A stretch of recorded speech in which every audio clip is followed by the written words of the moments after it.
Good day, and I am of course your friendly neighborhood General Lotz. And first things first, there's going to be a Q&A Spectacular 2, so be sure to send me all of your various questions. And second thing second, we're of course going to have another vlog where I just sort of ramble a bit. Now, September was a very, very good month to say the least in terms of the videos. I was able to get 4 full-fledged reviews out, and that was pretty bloody tough, hence why this week I'm taking a week off, because I gotta let my brain rest a little bit. As you guys can see, I changed things up a little bit. I decided to have an early segment where I just focus on the developmental history of whatever game it was I was reviewing. Now, Duke Nukem didn't have that because I couldn't find any developmental history on that particular game. And I wanted to have that little developmental history mainly because I just found it kind of fascinating to see just where that game actually came from.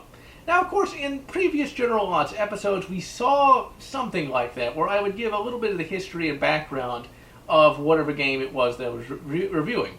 Like with all the various Doom or Quake games, I'd say this is where it kind of came from, this is how it came to be. And I kind of decided to bring that back again. And September turned out pretty bloody good. The channel is getting more and more popular all the time, and I cannot thank you guys enough for all of your support and things of that nature. One thing that I do find kind of funny, though, as I get more and more popular, I get some interesting complaints, though. And this has been the case throughout the entire existence of the General Lotz channel, and especially when I was on CGR. It's where I will get people complaining and praising the same thing. They will complain about my voice and say how pompous it is, and then they'll say, General Lotz, your voice is awesome. It's like, well, wait, I thought it was terrible. But apparently it's also awesome. It's terribly awesome. I'll also have people saying that I sound British, which I don't, at all. I have a very distinct manner of speech, and the way I talk is very unique. And some people might be turned off by it, some people might not. I'm going to stick with it because it's kind of hard to say which side you'd want to listen to. But we all know which side I listen to, and that is the General Lotz side, the best side. And then, of course, there's the other common complaint. And that, of course, is my eyes. One thing that's funny is some people have been complaining about me not wearing glasses. But if you look at some of the comments from earlier videos, guess what they complain about? General Lotz, your eyes are super squinty. So I kind of don't have anything else to lose. I either look squinty with them on or with them off. And I'm probably not going to change my eyes. Although, believe it or not, I actually had somebody comment that I should get them surgically altered. Yeah, right. But anyway, that's people for you. The funniest one, though, this is the funniest one, is they're talking about how great the review was. It was Jurassic Park the arcade game, but said, never show your face. I am a man with no face. Yeah, I'm not going to do that either. That's one of the things. Whenever you make a YouTube review or get popular, there's always going to be detractors, and they're usually going to detract with other people's support. I mean, there's plenty of reviews out there as to why Star Wars is the worst movie ever made, and the reasons they use are the reasons that other people use for as to why it's the best movie ever made. You know, and that's always kind of the case, you know, like anytime something gets popular, some are going to hate it, some are going to love it. It ultimately comes down to you, either the creator or just the audience member, to determine do you like it or not. And, you know, that's just kind of what you got to deal with. Now, as for future reviews, October is going to still have 4 game reviews. We can look at They Bleed Pixels, Super Ghouls and Ghosts, and Castlevania Bloodlines. And the super special awesome Omega Halloween video is going to be Resident Evil Outbreak File 1. That one's going to be a super self-indulgent review, to say the least. We're going to have a cameo from the Patreon High Roller, and Proctor Productions is going to make a special Halloween intro, and I'm even going to be dressed in costume. I haven't done that since the first Halloween special way back in 2009. And I'm also going to put around the posters some little spider webs and things. It's going to be awesome. And that's going to be like a big review, like 20 minutes long. And Resident Evil Outbreak is a really, really good game, but you got to be in the right mindset to play it. It's not an action game. It's very much like the first Resident Evil, but it's not weird because I know the developmental history behind it. It's just different. And Resident Evil Outbreak File 1 is a game from the very early days of console online gaming. It was supposed to be a co-op Resident Evil game, and how well that worked I couldn't say because I didn't play games online on a console at least, or in general, until the Xbox 360 era. Now, from what I've read, Resident Evil Outbreak does have some private servers in Japan, so it must have worked halfway decent. But it's an interesting concept because you can play it single player just fine. Now, of course, these days you wouldn't have that, but you can play it single player just fine. What you do is you select a character you play as and two AI bots that follow you around, and they're not that bad. But it's funny how I'm going to compare this. I'm going to do this in the video, but there's a lot of characters in that game that have equivalents in Left 4 Dead 2 and 1. It's just kind of funny that way. But I found the best character in Resident Evil Outbreak to be Yoko Ono. Not only can she break up the Beatles, but she's a damn good Resident Evil character. But you wouldn't think it though. But I'll explain that in the review. But one of the things that they did, and this is what I find really funny, and I'm of course going to make the obvious Xbox Live joke, is they didn't want people to use their headset mics to talk in the game because they thought that would ruin the atmosphere. So what they did is they implemented the ad-lib system. And this is where the characters just shout out little lines every once in a while. And you can do it too. And usually they're really stupid and really inane and they get annoying fast. But the funny thing is, they're still better than screaming 12-year-olds. Oh, yes, indeed. Really, I didn't know how bad Xbox Live got until I started looking up some compilations of really insane Xbox Live chats. I never used that. I would only talk to my various friends at that time. I would just mute all. Because, you know what's funny? Every, COD game I ever got into, every Halo game Halo wasn't as bad, but every COD game I'd ever go into, the first few things you'd hear is just like some annoying mumbling or annoying moaning sounds. Not the good kind of moans either. It's like, ugh. Who talks on Xbox Live chat? Or Xbox Live group chat? I forget how that works, but who would do such a thing? I don't know. It would annoy me to no end. I tried once. This is a long time ago. To be a part of a group chat in Dead Space 2. Dead Space 2's multiplayer is not bad. I played that a little bit back in the day. And it's like 20 people talking at once. It's like, I couldn't do it. I could never do it. But Resident Evil Outbreak is kind of interesting. I played Resident Evil Outbreak File 2 back in the day. That was the first game I got for the No, that was not the first game I got for the PlayStation 2. That was the first Resident Evil game I ever played, believe it or not. That was this very second game I got for the PlayStation 2. And the only reason I got the PlayStation 2 was because of Guitar Hero. Back in that era, around 2006, I want to say, I was in the band, in the high school band. And I played the tuba, the giant-ass bassline instrument. I wasn't super amazing with it, but I was still pretty good. When I did a solo, I got I think level 2. Level 1, you get a medal. Level 2, you just get a critique. That was it. But I was like, hey, at least I got level 2. It's like, level 2, you don't feel too bad about that. At least it's not a level 3. At least they didn't just kick you out of the building because you suck so much. So I didn't feel too bad about that. And prior to getting that, I felt like I was the worst one there. I really wasn't by a long shot, but that's kind of how I felt back then. So I felt kind of vindicated making level 2, which was pretty cool, I thought. Because I'd never done a solo prior to the time I did that. And I was like, oh, I did good. Sadly, that was also the last year of high school. But anyway, that is neither here nor there. I was on a band trip, and somebody brought this new Guitar Hero game. And I got hooked on that game. Got hooked on a feeling. And I had to get it. Now, already in 2006, I was saving up for this new Xbox 360. And so I basically took that money that I was saving for that, and I used it to get a refurbished Xbox, because my Xbox Classic already stopped working, because those Xbox Classics would last maybe 2 years if you got unlucky. And so, got a refurbished Xbox and got a used PlayStation 2. I felt so cool doing it, too. It was like, oh, I got so much money! It really wasn't, but it was cool, though. It was really cool to do that. And I got the Guitar Hero, including the controller, and Resident Evil File 2. Resident Evil Outbreak File 2. And I hated Resident Evil Outbreak File 2 back in the day. I just couldn't get into the gameplay. These days I can. Back then I couldn't.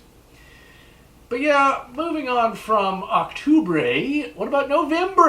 Well, November is going to be interesting. I'm thinking of 4 reviews I'm going to do. They're all subject to change, just in case I come up with some other games. Oh, before I forget, I did finally get Requiem, Avenging Angel, and Sin, both on GOG.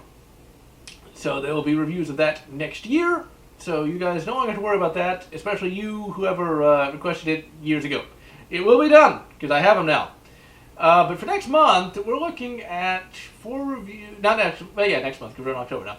For next month, we're looking at 4 reviews of 4 very disparate games. I'm thinking of doing Splinter Cell. I'm thinking of doing Prince of Persia, and I'm thinking of doing War Thunder and Shadowrun Dragonfall. I'm not sure if I'm going to do each one of those games. It just depends on if I find anything else I might want to talk about. But I'm pretty sure I'm going to do those 4. Splinter Cell, I only played it last year. Got the GOG version of that. Gotta love GOG. But I remember seeing the Xbox version years and years ago and not really liking it, but that's mainly because I didn't know the controls at the time.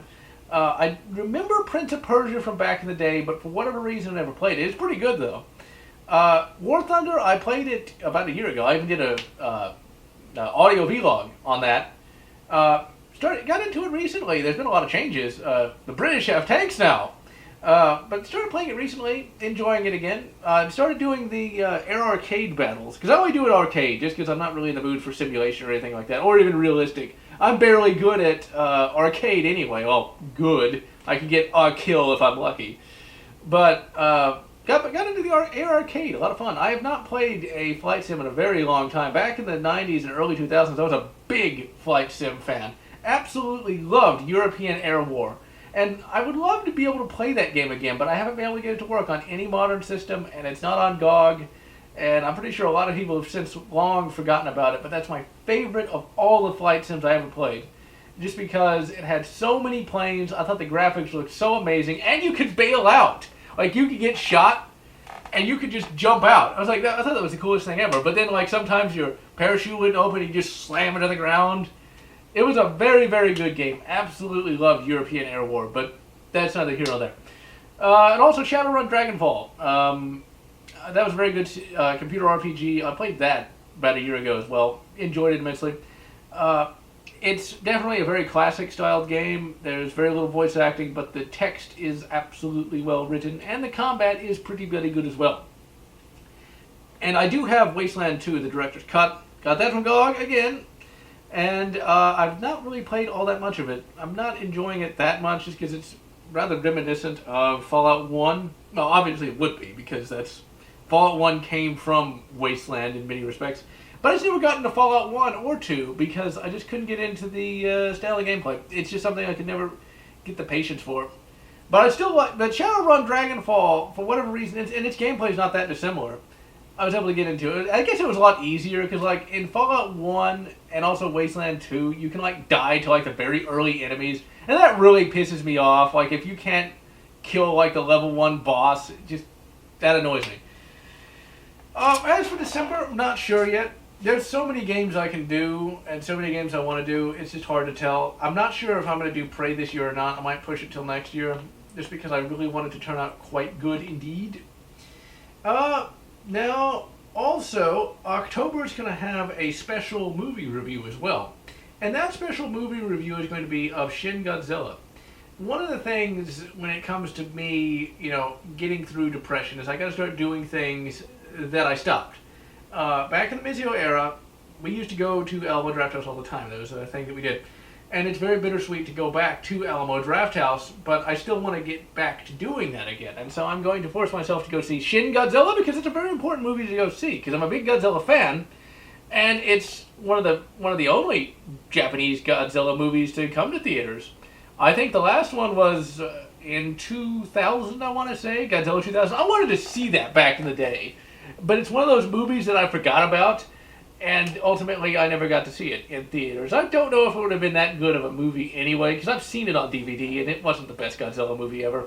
Even with the dub, like if you took away the dub and it was just the original Japanese, I still don't think that movie would be that good. But Shin Godzilla looks absolutely excellent. It's like they crossed Godzilla with the Thing.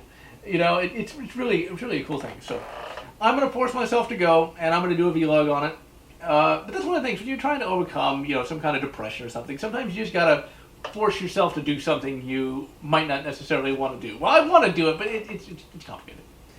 One other cool thing that I'm thinking about doing and bringing back, I'm not sure when yet, is I'm thinking about bringing back, god damn it, and of course I don't have my glasses on so I can't see, here we go, and having built our last piece, oh my god, but yes, I discovered these. This is a Panzer Mark III, and this is manufactured by Kobe. This is a Lego model here. These are little individual pieces that you can fit.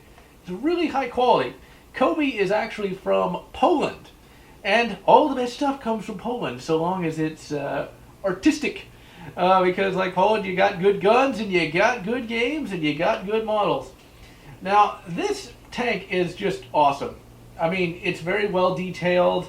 You know, it's got decals on it already, and it's from 7th Panzer, Rommel's outfit, and this is pretty much historically accurate. It's really cool, and they make a whole bunch of these too.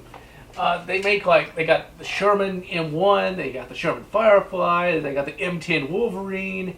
They had I think 3 different T-34s. The only one they got right now is the T-34-85.